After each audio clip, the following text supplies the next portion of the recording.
사도신경으로 신앙 고백하겠습니다.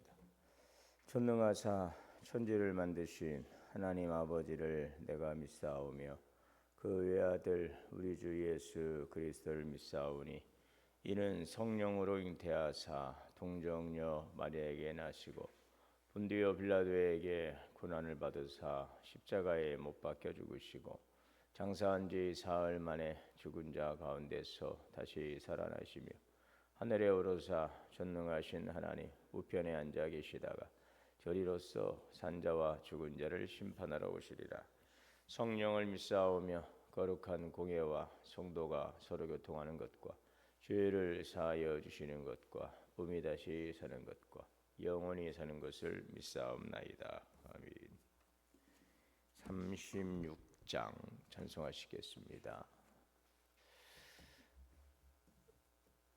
36장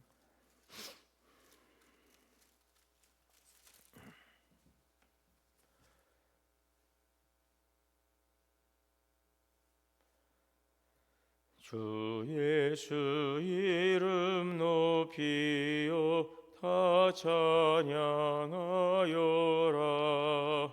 금멸유관을 들여서 만유의 주 찬양. 금멸유관을 들여서 만유의 주 찬양. 주 예수 당한 고난을 못 잊을 죄인아 내 귀한 법에 바쳐서 만유의 주 찬양. 내 귀한 법에 바쳐서 만유의 주 찬양. 이 지구 위에 거하는 온 세상 사람들 그 크신 위엄 높여서 만유의 주 찬양. 그 크신 위엄 높여서 만유의 주 찬양. 주 믿는 성도 다 함께 주 앞에 엎드려 무궁한 노래 불러서 만유의 주 찬양. 무궁한 노래 불러서 만유의 주 찬양.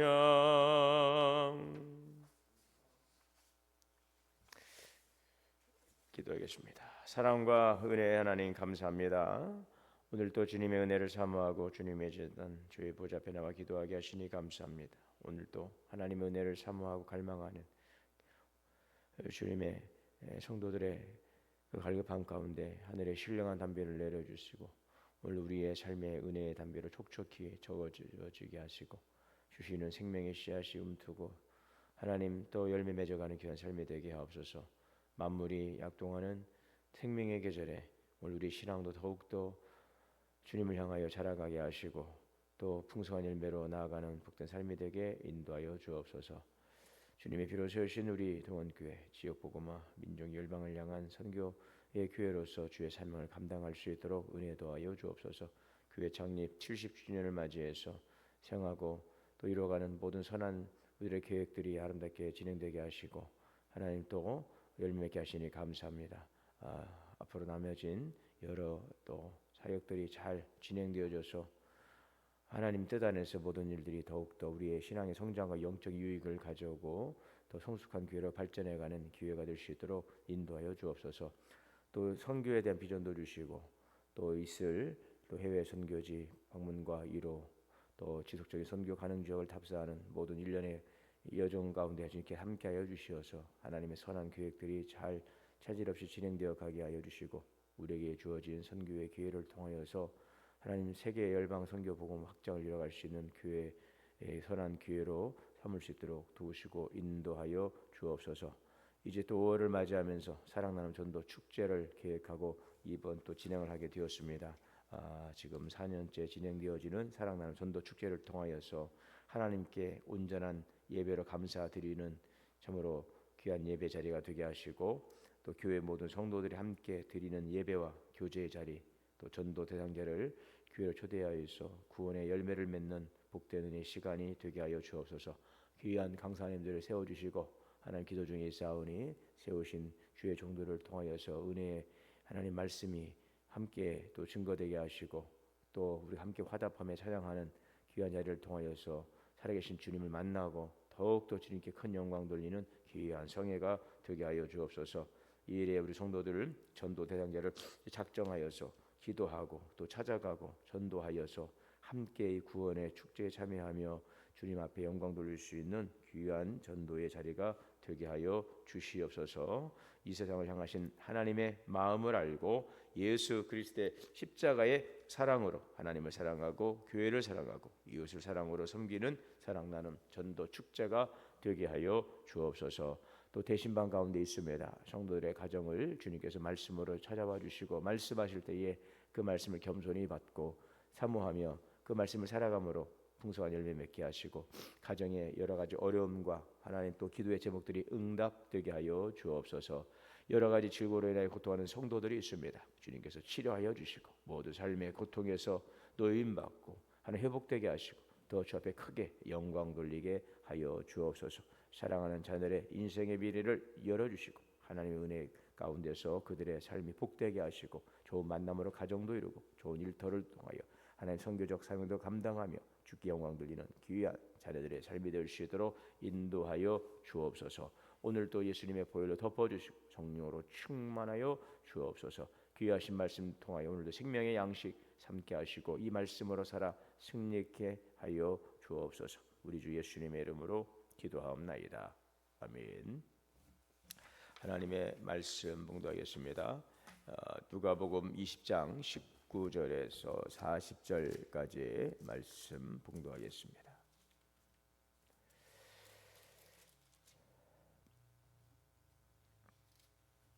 서기관들과 대제사장들이 예수의 이 비유는 자기들을 가리켜 말씀하심인 줄 알고 즉시 잡고자 하되 백성을 두려워하더라.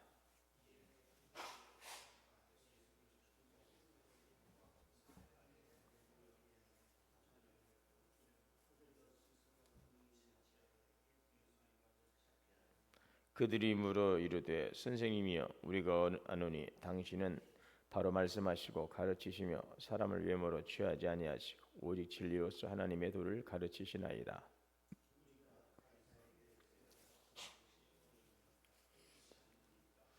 예수께서 그 관계를 아시고 이르시되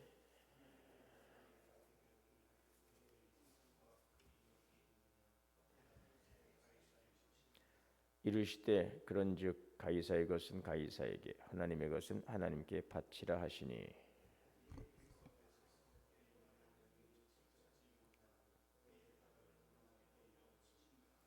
부활이 없다고 주장하는 사두개인 중 어떤 이들이 와서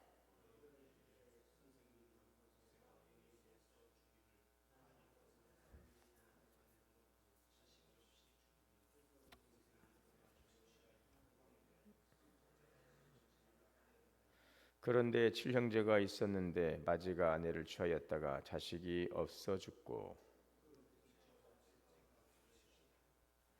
일곱이 다 그와 같이 자식이 없이 죽고 일곱이 다 그를 아내로 취하였으니 부활때에 그 중에 누구의 아내가 되리이까.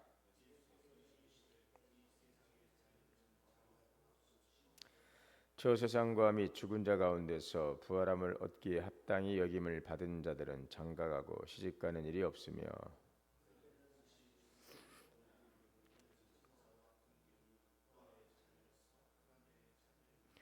죽은 자가 살아난다는 것은 모세도 가시나무 떨기에 관한 글에서 주를 아브라함의 하나님이요 이삭의 하나님이요 야곱의 하나님이시라 증하였나니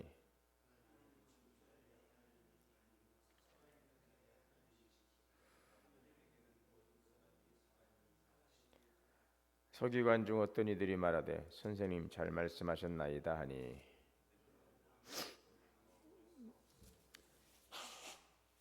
아멘.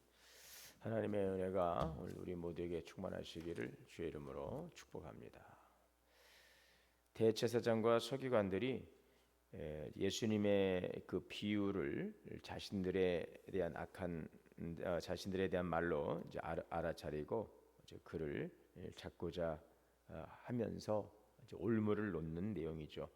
그 이전에 보았던 그 이제 포도원 농부 비유를 통해서 바로 그 악한 농부들, 바로 당시에 그 유대 율법주의자들, 바리새인, 서기관들, 대제사장들과 같은 이들이죠. 지금 이들을 악한 농부로 비유하면서 예수님께서 그들의 행위에 대해서 주님께서 이제 가르치심을 주었는데 바로 그 예수님의 비유가 그 포도원의 그 악한 농부가 바로 자신들이라는 것을 이제 그 비유를 통해서 알아차리고 어쨌든 예수님을 이제 올무를 놓고 또 예수님을 이제 잡아 로마 정부에 이제 고발을 하려고 이제 획책하는 그런 내용이 되겠습니다. 그래서 서기관들과 대제사장들이 19절에 예수의 이 비유는 자기를 가리켜 말씀하신 줄 알고 즉시 잡고자 하되, 그러니까 앞절 이 포도원 농부의 비유를 통한 바로 그 말씀을 지금 설명을 하고 있습니다. 즉시 잡고자 하되 백성들을 두려워하더라. 그래서 이 서기관들과 종교 지도자들이 책을 잡고 예수님을 고발하기 위해서 교묘한 질문을 던지는데요.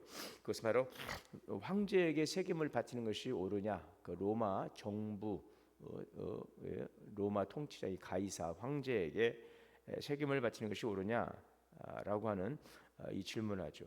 이 질문은 이 답을 해도 또 안 해도 참 곤란하게 만드는 함정입니다. 이 당시 이스라엘은 로마의 식민지였어요. 로마 제국의 식민지였습니다. 그래서 로마는 유대인들에게 그 인두세를 부과합니다.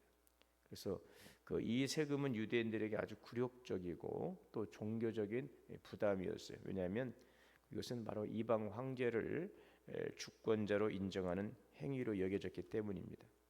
그래서 많은 유대인들은 이 세금을 이 종교적 배교 행위처럼 여겼습니다. 이방의 황제를 주권자로 인정하는 행위다라고 여겼기 때문에 많은 유대인들이 이 세금을 종교적인 배교 행위로 여겼다는 것입니다. 그 당시에 그 열심당 젤롯파라고도 하는데 이들은 로마 세금 자체를 하나님을 모독하는 행위로 간주하고 또 무장, 반란도 감행했던 그러한 과격한 운동 단체이기도 했죠. 그러나 바리새인들은 겉으로는 민족주의적인 것처럼 이렇게 행동했으나 또 현실적으로는 또 세금에 또 순응하는 그런 입장이 있었습니다. 이 가이사에게 황제에게 세금을 바치는 것이 옳은가라고 하는 이 질문은 그러므로 예수님을 책잡기 위한 질문이었다는 것을 알 수가 있어요. 그것은 이제 오늘 20절에서 분명히 나타나는데 20절에 이에 그들이 엿보다가 예수를 총독의 다스림과 권세 아래 넘기려 하여 예수님을 넘기려고 바로 이러한 질문을 하면서 예수님의 말을 책을 잡으려 하였다. 이렇게 20절에 말씀하고 있죠.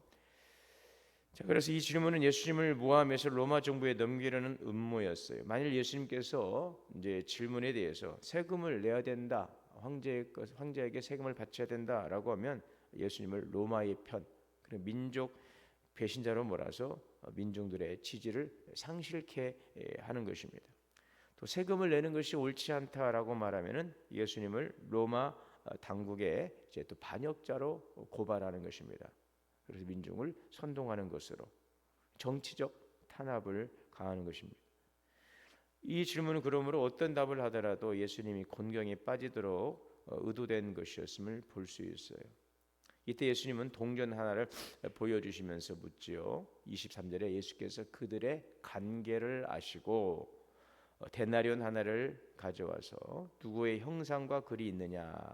이 데나리의 온에는 바로 그 로마의 화폐입니다. 거기는 가이사의 얼굴이 있어요. 가이사의 형상이 당연히 로마 정부의 로마의 황제인 가이사의 형상이 그 화폐에 새겨져 있죠.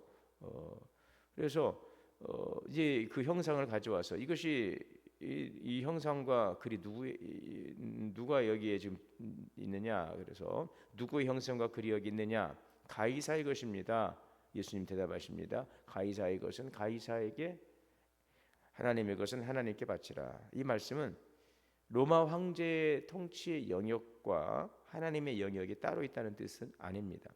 그러니까 이것은 그 세속 정부를 세워서 질서를 유지하려는 하나님의 섭리를 인정하되, 그러나 궁극적인 통치자는 하나님이심을 기억하라 하는 것입니다. 세속 정부를 세워 질서를 유지하는 하나님의 섭리를 인정하되, 그러나 궁극적인 통치는 하나님이심을 기억하라라는 것입니다. 우리 여기서 중요한 교훈을 얻습니다. 가이사의 것은 가이사에게 바쳐라. 세상 정부 하나님께서 일정 허락하셨어요. 그 질서. 자, 바울은 로마서 13장 1절에서 모든 권세는 하나님께서 정하신 것이라고 말했습니다. 사람들은 세상 권세가 악하다고 여길지 모르지만 그 하나님은 무정부적 혼란이 아니라 질서를 통해서 통치하십니다.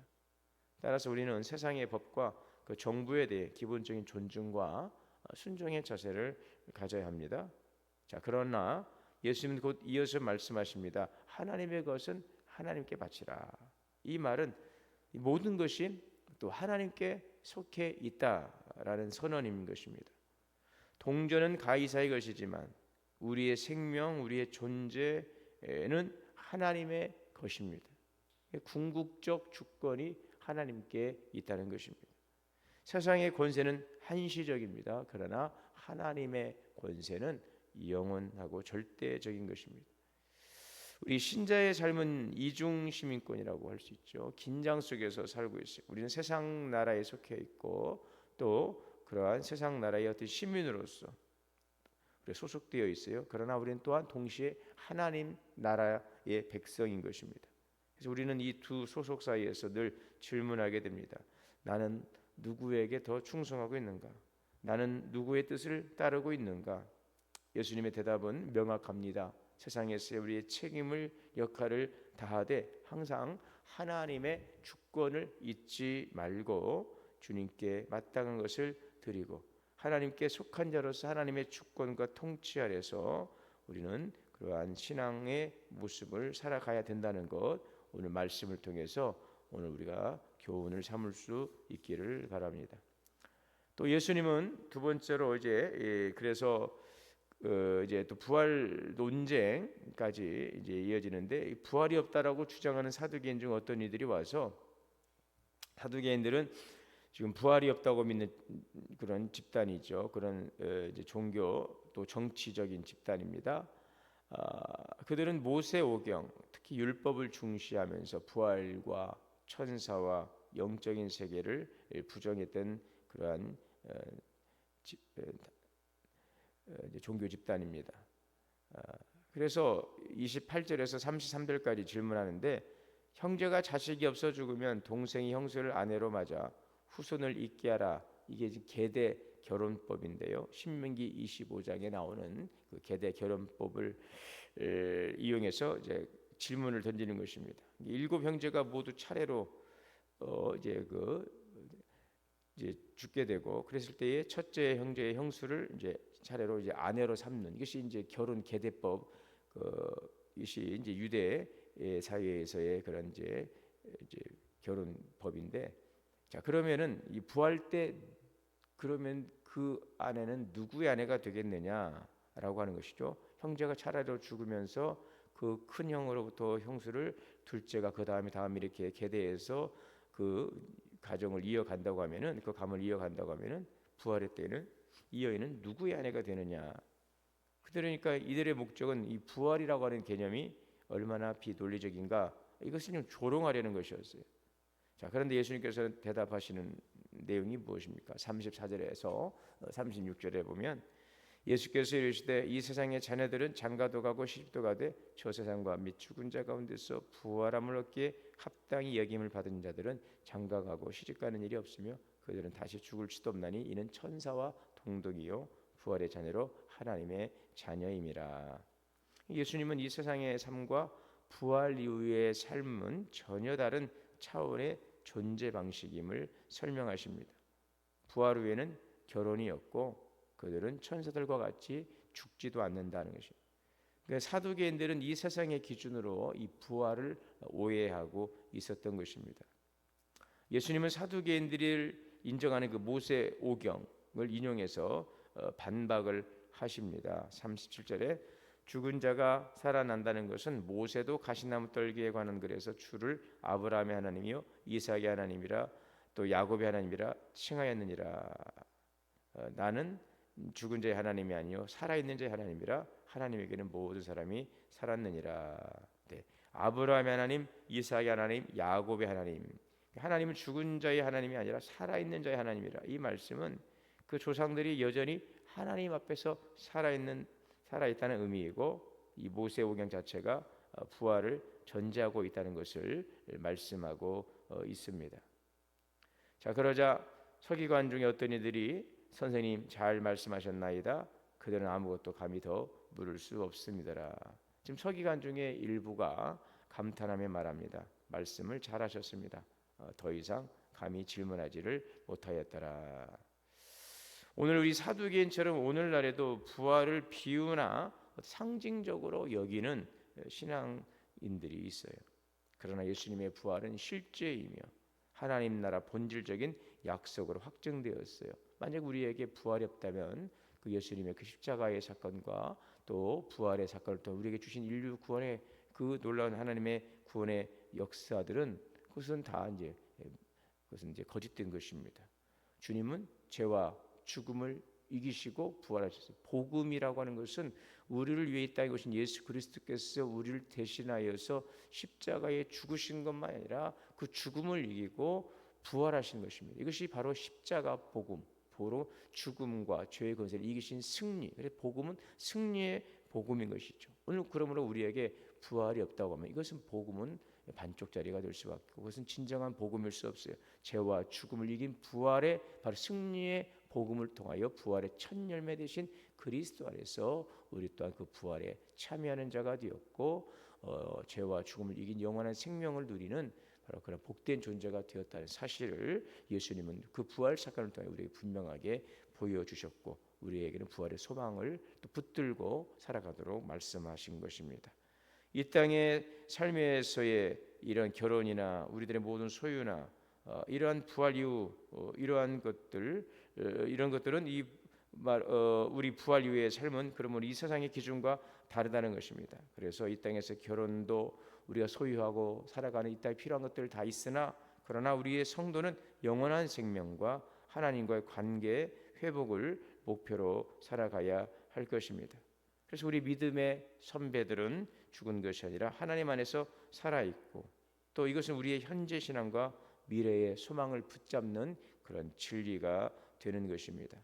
예수님의 부활을 실제로 선포하고 살아있는 하나님께 소망을 두는 그 믿음, 이것이 오늘 우리가 붙들고 가야 될 중요한 신앙의 가치이며 또 신앙의 본질이라고 하는 것을 보여주고 있습니다. 사실 그래서 오늘 이 가이사의 것을 가이사에게 하나님의 것을 하나님께 드리라는 것들 또 우리가 부활에 대한 소망과 그 약속을 붙들고 나아가는 복음의 진리를 붙들고 나가는 것들 이 두 가지의 중요한 그 예수님의 그 가르침 그 말씀은 우리가 이 세상을 살아가는 사람으로서 우리가 또 이 한시적인 또 제한된 삶이지만 이 땅에서의 주어진 삶을 정말 밀도 있게 가치 있게 살아가야 될 것이며 그러나 우리의 삶은 이 땅에 제한되고 한시적인 것에 끝나지 않고 영원한 생명을 또 영원한 시간을 통치하시고 주장하시는 하나님의 주권과 섭리 아래 있음을 바라보면서 항상 하나님의 통치 아래서 영원한 생명과 소망을 소망하는 믿음의 삶을 살아가야 할 것입니다. 그래서 오늘 우리가 이 땅에 발디고 살아가며 우리에게 주어진 모든 삶의 시간과 기회들, 또 우리에게 주어진 모든 삶의 환경들을 최선을 다해서 또 살아가고, 또 우리에게 그 기회를 통해서 주시는 하나님의 은혜의 풍성함을 누리고 살아가되, 그러나 우리가 하늘에 대한 소망과 또 영원한 주님의 나라에 대한 그 비전을 붙들고 우리에게 주어진 삶의 시간들을 바로 하나님의 통치 아래서 주의 뜻을 이뤄가며 하나님의 거룩한 생명의 복음을 증거하며 주의 영광을 위해 살아가는 그러한 삶이 우리의 삶이 되어야 될 것입니다. 오늘도 살아계신 하나님께 소망을 두고 주의 말씀을 따라 살아가며 이 땅에서 주어진 시간들 또 기회들을 통하여 하나님의 뜻을 이루고 또 생명의 복음을 증거하며 하나님의 영광을 나타내는 귀한 삶으로 나아가는 우리 모든 성도들 되시기를 주의 이름으로 축원합니다. 사랑과 은혜의 주님, 오늘도 우리에게 주어진 삶을 살아갑니다. 귀한 삶 가치 있게 하루하루를 살아가게 하여 주시옵소서. 세상에 주신 질서와 하나님 또 우리에게 주어진 삶의 기회들을 우리가 잘 귀하게 여기고 선용하게 하여 주시고, 또 그러나 이것이 우리의 삶의 끝이 아닌 것을 기억하며 영원한 나라에 대한 소망을 붙들고 하나님의 주권을 인정하고 주의 뜻 이루어가며 살아가는 삶이 되게 하옵소서. 이 땅에서의 삶을 살아가되 여기에 우리의 삶의 소망과 가치를 두지 않고 영원한 생명에 대한 소망과 참된 주님의 신령한 은혜를 붙들고 나아가며 하나님의 뜻 이루어가는 하늘의 백성으로 이 땅을 살아가게 하시고, 진리의 말씀을 굳게 붙들고 세상과 타협하는 것이 아니라 세상을 그리스도의 복음으로 하나님 우리가 또 살아가며 그리스도의 놀라운 생명의 복음을 증거하는 하나님의 거룩한 자녀로 살아가는 복음의 증인들이 되게 인도하여 주옵소서. 우리 주 예수 그리스도의 이름으로 기도하옵나이다. 아멘. 하늘에 계신 우리 아버지, 이름이 거룩히 여김을 받으시오며 나라가 임하시오며 뜻이 하늘에서 이루어진 것 같이 땅에서도 이루어지이다. 오늘 우리에게 일용할 양식을 주시옵고 우리가 우리에게 죄 지은 자를 사하여 준 것 같이 우리의 죄를 사하여 주시옵고 우리를 시험에 들게 하지 마시옵고 다만 악에서 구하시옵소서. 나라와 권세와 영광이 아버지께 영원히 싸움나이다. 아멘. 주시는 말씀 들고 함께 기도하겠습니다. 하나님의 주권을 인정하고 주님의 백성으로 이 땅을 살아가게 하옵소서. 주여 주여 주여. 사랑해 주님 감사합니다. 오늘도 이 새벽 시간 나와 기도하겠으니 감사합니다. 아버지 하나님, 모든 걸 드리고 주님의 주권을 인정하고 영원한 생명의 성을 붙들고 부활의 믿음으로 하나님 오늘 살아가게 하여 주옵소서. 이 땅을 살아가지만 천국에 대한 소망을 붙들고 나아가게 하여 주옵소서.